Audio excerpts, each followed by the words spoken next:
भारत के इतिहास में एक बड़ा विवादित एक एंटिक्विटी थी जिसको हम बोलते हैं चैरियट, जिसको हिंदी में हम लोग रथ बोलते हैं। तो ऐसा कहा गया है कि ये जो हिंदुओं के जो धार्मिक ग्रंथ हैं, रामायण हो, महाभारत हो, पुराण हो, सब में यदि सर्वाधिक किसी व्हीकल की बात की गई है तो वो रथ है।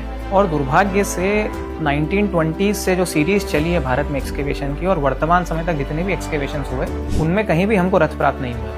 तो इसके आधार पे ये जो भारतीय या जो बेसिकली जो हिंदू धर्म ग्रंथ हैं उनको कपोल कल्पना बताया जाता था। लेकिन 2018 में जब सिनौली का उत्खनन हुआ और जब कॉपर और वुड के बने हुए रथ जब प्राप्त हुए, वो भी 3 रथ, तो ये जितनी भी बातें थे कि ये जो भारत है यहाँ रथ कभी थे ही नहीं और ये जो हिंदू धर्म ग्रंथों में जो बातें लिखी गई हैं ये कपोल कल्पना है।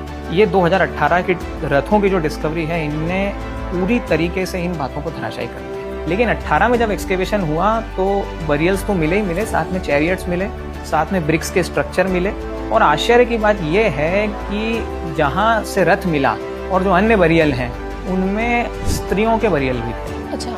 और स्त्रियों के शवाधानों के साथ में जो युद्ध में लड़ने वाले जो हथियार उपयोग में आते हैं, जिसमें एक इम्पॉर्टेंट है, उसको हम लोग कॉपर एंटीना सोर्ड बोलते हैं, हिंदी में उसका नाम श्रृंगी का तलवार है। तो वो जो स्त्री का बरियल है उसके साथ हमको वो तलवार प्राप्त हुई। तो ये जो एक वेस्ट का नोशन था कि भारत तो जो है वो बड़ा पिछड़ा समाज है और महिला और पुरुष में विभेद तो यहाँ की पुरानी परंपरा है, सिनौली ने उसको सिद्ध कर दिया कि भारत की नारी जो है वो आज से नहीं, वो लगभग 4000 वर्ष पूर्व से युद्ध के मैदान में जा रही है और पुरुष के साथ कंधे से कंधा मिला के लड़ रही है।